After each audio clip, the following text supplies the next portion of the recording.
This is Secrets of the Better Halves, and this is your out of context soundbite. About once a month, I'll say to John, honey, I'm reaching that stage where I'm going crazy now, and this is your first warning. I'm Debbie Phillips. I'm Dan Mulhern. And I'm Marcos Kounalakis. Welcome to Secrets of the Better Halves, the podcast where partners explore how they handle the power and the pressure of their dynamic relationships. Our out of context soundbite is from today's episode with renowned marriage therapists, Drs. John and Judy Gottman. In their 40 years of being together, John and Judy Gottman are the authors of 40 books. The Gottman Institute is a culmination of their life's work as researchers and clinical psychologists.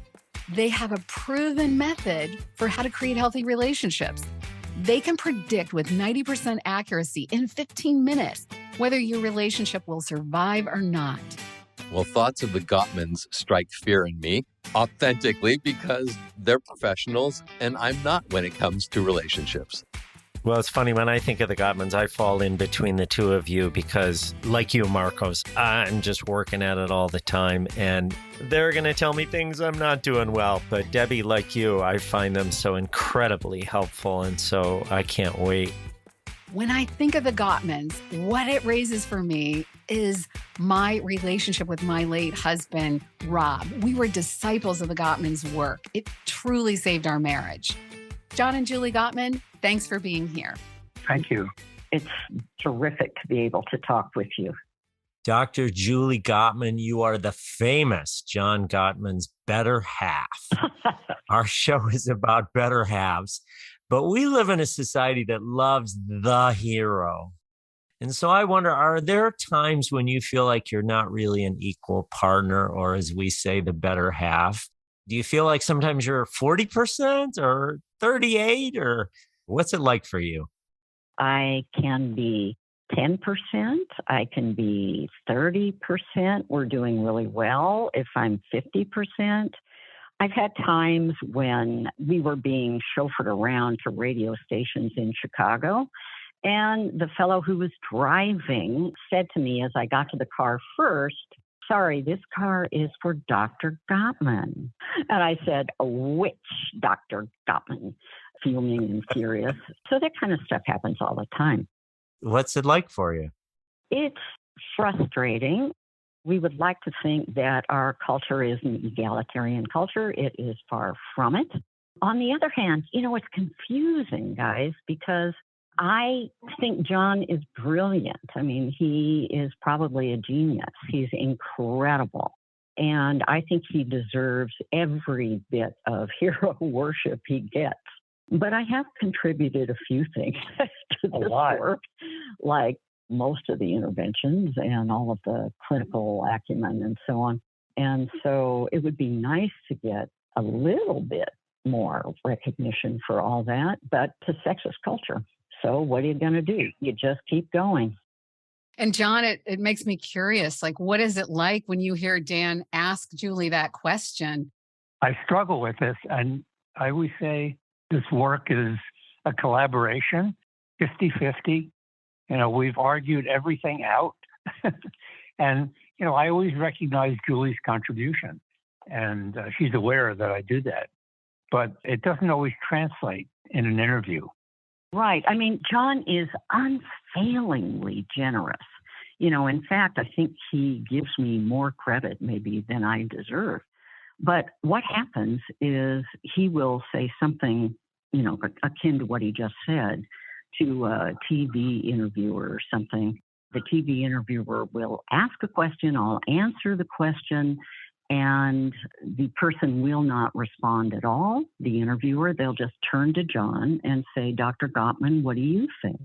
Well, and I've heard you say, John, that yes, you're the researcher and so much of the data has changed so many people's lives, but that it was really Julie who was the one who implemented a lot of it, and that you couldn't have had one without the other. Exactly. One of the very cool things about John and I working together is that there has always been a huge chasm in psychology between researchers and clinicians. And clinicians poo-poo the science, and the scientists think our clinical work is ridiculous. And we are really the first pair of researchers in this area, maybe other than Masters and Johnson or something, who have bridged that huge gap and worked together to create something together that actually works and is science-based, but also includes the art of clinical work. So, it's been very exciting to be doing this work together. What do you say to the number 2? It's kind of a dreaded word for me, or second fiddle, but there's ways in which sometimes one person is out front much more notorious in the public limelight, and the other has to follow in some ways. Is it harder to be the number 1 or the number 2?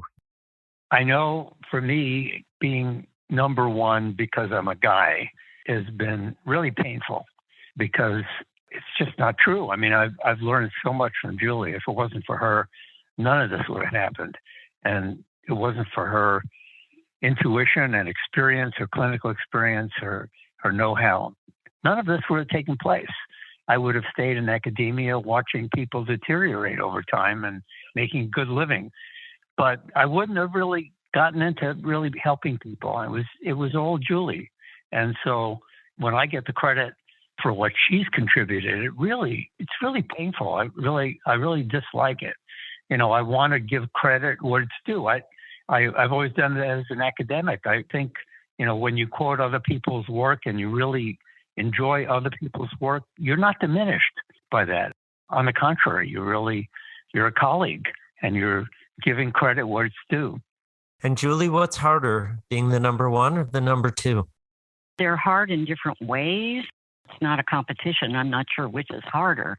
But what is particularly difficult for me, being number 2, is all the lessons, especially as a woman, that I've learned over the course of my life to be quiet, to be the good little wife behind the man, to not boast, to not aggrandize yourself, to not say what you contributed or what you've done. So I've got all those messages running inside. And at the same time, I'm feeling diminished and devalued and invisible. So what do? Do I break the rule to say, well, wait a minute, I also worked on this, I also contributed? Or do I not? Do I just be quiet and be sweet and nice and follow the rules? So that's a constant tension that I live with almost every day. One of the things I've seen is that the difference brings strength. And you're pointing out one of those differences, the clinical on the one side of your being in practice, and then John's research on the other side, and the incredible data that he's brought to such a subjective field. Are there differences in style for you as well that have less to do with categories than sort of how the two of you work, or do you just easily fit like hand in glove? We're very different. We work very differently. Julie's much more intuitive. I'm systematic and less inspired than she is. I think part of what you may not know is that my clinical background is in working with people with severe trauma. So starting with Vietnam vets and then women who've been sexually abused, domestically abused as well. Lots and lots of very difficult cases, torture victims, severe depression, and so on. So I tend to go down into the subterranean levels with couples, each one individually. John, I think, works more methodically. He has more of a sort of a prescription for typically what couples need. He is giving them the skills, the interventions, and so on that we have created, therefore moving along perhaps a little more quickly than I do because I'm going down deep and that takes time. When people have really different styles, how do you two cope with that, and what lessons do you draw from the different styles and what makes them mesh rather than clash? Little bitty nuts and bolts things, like I have to ask John not to interrupt me because I may pause to gather my thoughts, and tomorrow I'll complete my sentence. And he may jump in and say something that takes things down a different path. So we're giving each other little corrections here and there in order to match up our pacing. However, I think we think a lot alike, don't we, sweetie? Yeah, we do. Yeah. We finish each other's sentences a lot of times, and there's a lot of telepathy. But at some point, John, you had to learn that then, because I'm noticing you're not interrupting her. So you learned that out of love for her and out of leaning into her, right? Right. And also, he'll be severely punished if he keeps interrupting me. That's right. I want to ask you, John, about what you said earlier. You said she's inspired. How much of that is self-deprecating humor? And is self-deprecating humor, is that a good thing generally in relationships? I think it's a good thing. I have a method, and I use that method over and over again. And I find that the more I stick to those procedures, the more effective I am. As soon as I start deviating from those procedures, something gets lost. But whereas Julie is much more intuitive, she'll notice somebody's saying something or not saying something, and she just goes off in a direction that I would never go off in. And when we're working together, I really appreciate that. You're each other's better halves in that way. Yeah, it's really true. When we work together, John will be really good about tracking what couples need, what kinds of interventions they need, and working to make sure those interventions are included. Whereas I will just be listening to a couple, and some phrase or sentence will jump into my mind. I have no idea where it came from, but I have learned through many years of work to always listen and follow that little voice inside. And when I do, something very cool inevitably happens. It's really a very different style of working, but our styles really complement each other. John, are there times when you do hear a little voice or you hear a line? Have you learned how to do this from Julie? Yeah, I do it a lot more. I know that Julie does a lot of things that, I tended not to do. So, for example, a couple is talking about what they want to accomplish in the therapy. And I'll listen to that. And Julie will say, so what I'm hearing is, and she'll summarize them. I tend not to do that. I tend to think, well, they said what they wanted to accomplish, and I heard it. I don't have to repeat that. But she repeats that, and they feel listened to much more than is the case with me, where I don't repeat it. Another thing that is different about us is that because, I'm a researcher, I was much more comfortable letting couples fight for a long time before interrupting them. I would let them go sometimes 5 or 10 minutes, and then I would come in and say, so how's that working for you? Whereas Julie would say, stop, you're starting to get critical. And she would not let it drift off into high levels of negativity that I feel comfortable with. The thing that I worry about in terms of doing that is that I've heard so many couples who report about other therapies they've done where they'll say they're almost traumatized by going into the session, sitting down and just battling, fighting. But I don't let them go on for that long, but I will let them go on a lot longer than you do. And then, so I wait for them to get into a snare. And then I say, so how's this working? And they say, well, this is what we always do. So I say, well, let's take a look at that. And rather than being more helpful, I think you're a lot more helpful. You stop them before they go off the tracks. I let them go off the tracks. They've already gone off the tracks, John. I just don't let them fall all the way to the bottom of the cliff. Is there any research that shows which is better, to let people fight a little longer or shorter? One of the things that people often make mistakes about is which technique works better. Actually, it's not about technique as much that really helps people. Yeah. What helps people is the personhood of the therapist as somebody who deeply cares about either the relationship or the individuals involved. When couples feel really cared about, or individuals for that matter, they make much more progress. Whatever technique you use has to fit who you are, what you're comfortable with. I'm much more comfortable with intense emotion than John. So I'll take people, if they need to go there and they want to go there, I'll take them there and be there with them in that deep, profound pain or whatever. Do you agree, John? Yeah, I think she's right. Well, I'd like to switch gears just a tiny bit here. Would you share with us valleys that you've had in your life and how you've dealt with those?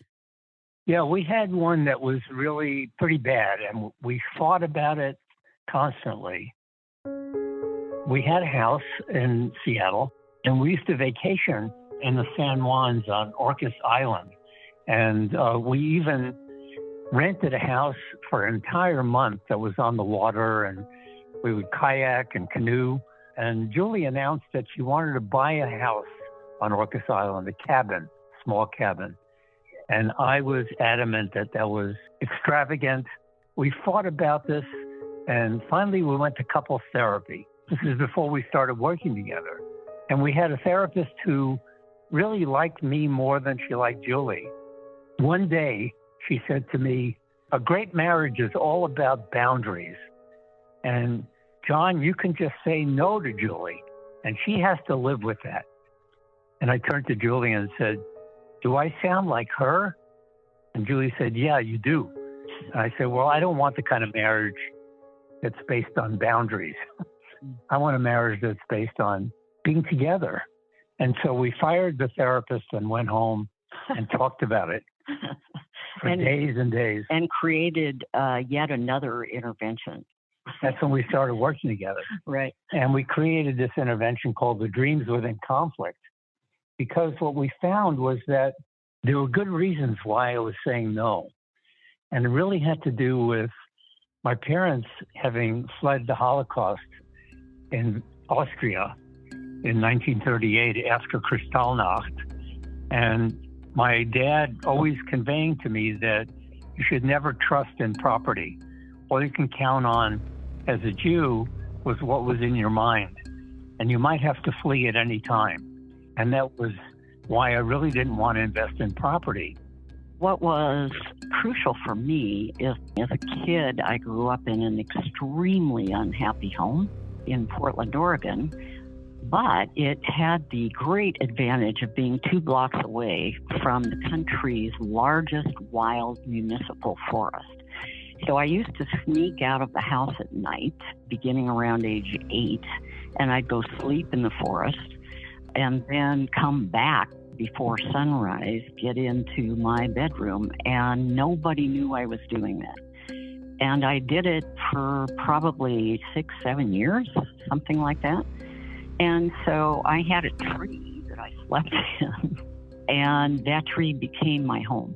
And when I went to Orcas Island, I realized I needed a home in the forest again. I'm not really built for living in busy cities.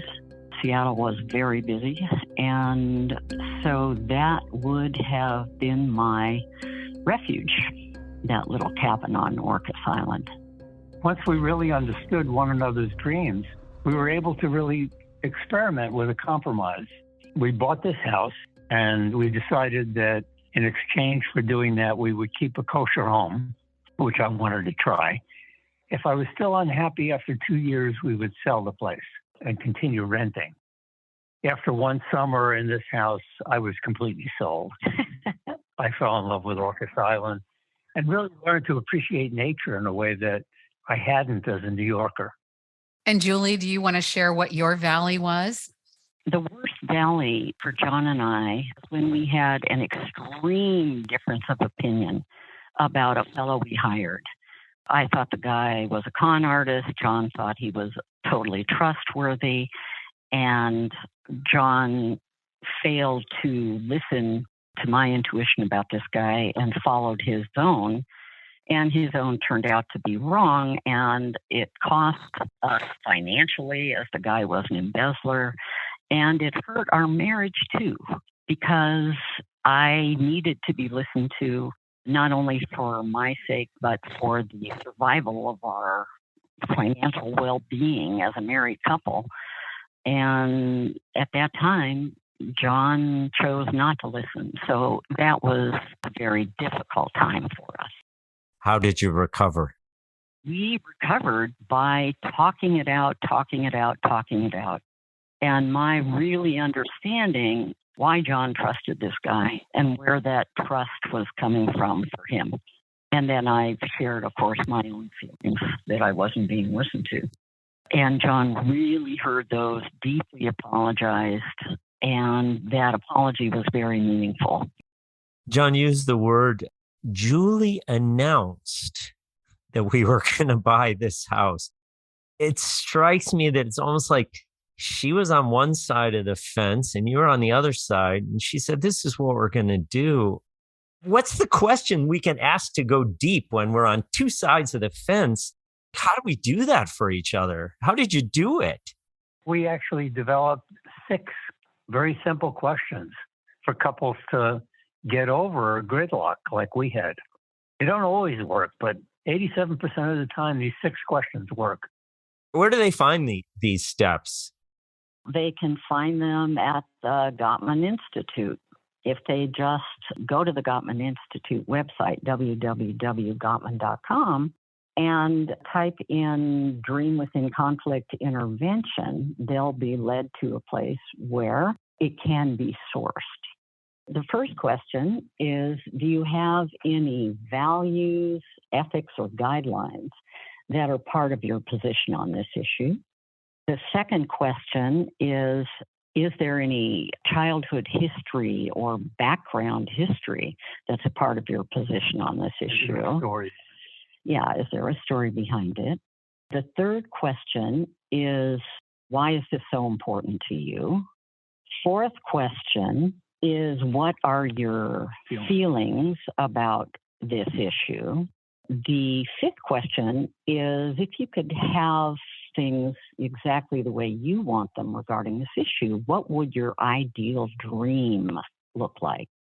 And then the sixth question is there some underlying life purpose that is part of your position on this issue? When I'm at impasse with Jennifer, or sometimes with my business partner, the story I tell myself is they're trying to control me. Jennifer's announcing that she's going to do something, and they're feeling like I'm trying to control them. And how do I go from not thinking Julie's trying to control me or John's trying to control me, but what is going on for John? What is going on for Julie? It's such a softening required, isn't it? To go from, they're trying to take something from me to what do they really want? When we're angry with our partner or in opposition to them, all we can think of is what's wrong with our partner. John and I both, I think, really work at those particular moments to remember, oh yeah, this is a guy that took care of me so beautifully when I had knee surgery. This is the guy who makes coffee for me every morning. This is the guy who really embraces me if I'm grieving. Now, wait a minute. Is he really bad like I think he is? No. So look for and remember what's right about your partner, what's good about your partner, even during those times when they're really ticking you off.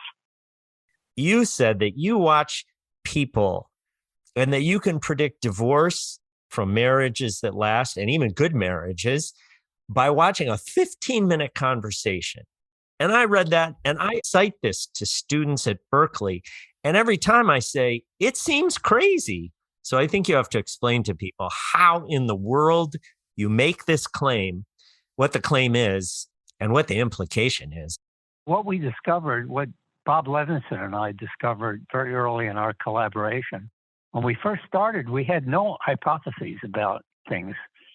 And we were very surprised that by just looking at the way people approach the conflict discussion, couples who were the disasters of a relationship would basically point their finger at their partner and say, you know, the problem in our relationship is you. You're defective. Here's what's wrong with you. As far as I can tell, I'm pretty much fine. But here's what's wrong with you. They'd start with criticism. And then the partner would get defensive, and then the first person might escalate to contempt. And then the other person, usually the guy, would just withdraw and scowl, and not respond at all. It was this really clear pattern that kept emerging. And once we saw the pattern, then we were able to look for it. What helped you predict not only success in marriage, but actually people who reported having very happy marriages years later? So they were very different. Sometimes they did start critically. Sometimes they said, the problem is you. You're so selfish and you act like you know it all. And then the response would be, that's a good point. I really do that sometimes. Tell me more. Well, it really pisses me off when you just sound like you have spoken. And then the response is, good point. So taking responsibility and saying, so what do you need? And then the partner would say, well, give me a chance to finish. And then, ask me some questions before you come up with the solution and a pronouncement. Could you talk about the longevity results of a good relationship? In relationships that go well, committed relationships where there's love and commitment and trust, people live somewhere between 10 and 15 years longer. And not only do they live longer, but they recover from illness faster. And their kids do better. When their kids grow up, they do better in their life. So it's a very powerful effect. And thanks to Jan Kiko Glaser and Ron Glaser's work using immunology, where they collected blood as a couple's talking to one another, we know the mechanism for that longevity. Because when a couple uses that criticism and contempt and the four horsemen, we call the four horsemen of the apocalypse, then they're secreting cortisol and adrenaline during the conversation. They're in fight or flight, and their immune system decreases its effectiveness even within a half an hour conversation. Would you say what the four horsemen of the apocalypse are? The first one is criticism, which is a word that's bandied about quite a bit. But how we define it is blaming a problem between you on a personality flaw of your partner. The second one is contempt, the worst of the four horsemen. It's sulfuric acid for the relationship as well as for the listener's health. The number of times that a listening partner will hear contempt from the other partner correlates directly with how many infectious illnesses that listener is going to have in the coming year. Number 3 is defensiveness. That's probably the hardest one to eliminate. All of us want to be defensive at times when we feel personally put down or attacked or criticized.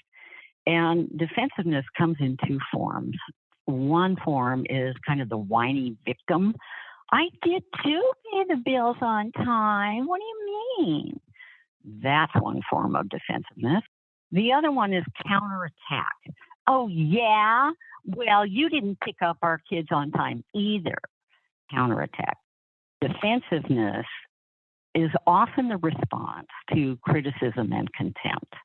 The last one is stonewalling. And as John pointed out in his research, stonewalling is when one partner totally shuts down any responses, verbal or nonverbal, to what their partner is saying to them for, a matter of minutes, not just a few seconds, but a matter of minutes. They act like a stone wall. And John and Bob found a correlation between stonewalling and the individual stonewalling being in fight or flight, where They can't just get up and leave, but what they do is they retreat inside themselves to try to shut out the stimulation that feels like an attack from their partner. Dan and I are both reading The Love Prescription, your latest book. And in it, you offer 7 days of practice. And the first day contains a core lesson to become a master, not a disaster. What is the key to this daily practice? The first one is what we call turning toward. Paying attention when your partner makes a bid for your interest or for sharing something with you or perhaps expressing a need that they hope you'll fulfill. Do you turn away from the person who's making that bid for connection by doing absolutely nothing, saying nothing, ignoring them, pretending they don't even exist? That's turning away. Turning against means responding to the other person, but with hostility. Like, would you stop interrupting me? I'm trying to read. The third way, which this is what we counsel you to do in this book, is to turn towards your partner by saying, that's interesting. And that's pretty much all it takes. If your partner says, man, did I have a heck of a day? So what's the partner going to do? Turn away, against, or towards? If turning towards, that partner might say, wow, I'm sorry to hear that. Tell me more. That's turning towards the other person. So it's responding positively to the other person seeking a connection with you. And all you have to do during, let's say, the first day of this 7 days of prescription is listen for your partner's bids for connection. If they call your name from another room, go walk to the other room and say, did you call me? If they ask you to take the laundry upstairs, do you say, sure? Or do you say, I don't want to? Or no, not now. I'm too busy. What do you do? So we know that there are people listening right now who are just stuck. They have the same issues. They keep coming up. And maybe even some of them wonder, is it worth it to stay in this relationship? What do you say to those people? First of all, we say to them that our research shows that 69% of all problems couples have conflicts about are perpetual problems. They never go away. They never get fully resolved because they're based on personality differences between you or lifestyle preferences that are different between you. So what we need to do is typically to revamp people's ways of talking about issues, especially perpetual issues, but any conflict issues. People often haven't taken Relationships 101 in college. Nobody knows how to have a decent relationship.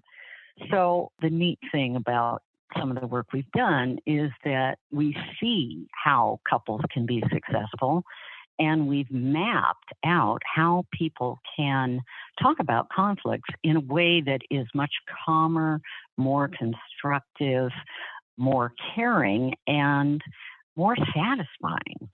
As we start to wrap up, we want the two of you to discuss or debrief, kind of like if you were in a ride home from having had dinner with Debbie and me. Just kind of debrief, and we'll just listen in, okay? So what's going on with you two? I really, really enjoyed that interview. I noticed that one of the things Debbie does that I really love is that she always comments after one of our answers about how deep it was, how beautiful it was, how fascinating it was. So she's positively reinforcing all the time the things that we're saying, which affected me deeply because I felt valued. I felt worthy of being in this interview. It felt so kind and sweet. And I noticed that Dan also was asking really good questions, and you can see his mind working to formulate just the right question to figure it out. And really grasp it. Yeah, I really appreciate Dan's honesty about issues that come up between him and Jennifer. And, I know she's a powerhouse. It's really cool that he's so honest about what he experiences with her and with his business partner as well. Mm-hmm. And then I appreciated also that Dan tried to summarize in like a nugget what we tried to say, in a really succinct way. I'm glad you felt like you really were listened to. That's an unusual thing. Totally. Yeah. I know. The other thing, too, that I really liked is how respectful they were of each other. We've had interviews where there'll be multiple people interviewing us and they'll talk over each other. They'll interrupt each other, but they'll do it in a rude way. It's not pleasant and just a style of speech. It's, I'm going to be superior in this interview, not you, right. And there was none of that. This is complete collaboration. Yeah. And that felt very cool. You guys are just amazing. Your dedication to the work of helping to sustain great relationships. Your openness with us has been beautiful, and we're deeply appreciative. From the bottom of our hearts, we thank you. Thanks for this wonderful opportunity to share these deep and meaningful issues with you. Thank you. Yeah. Thank you so much. It's been a pleasure. We covered so much ground today, how you met, how you were true to your better halves, and how you're helping each other be better halves today. The conversation doesn't end here.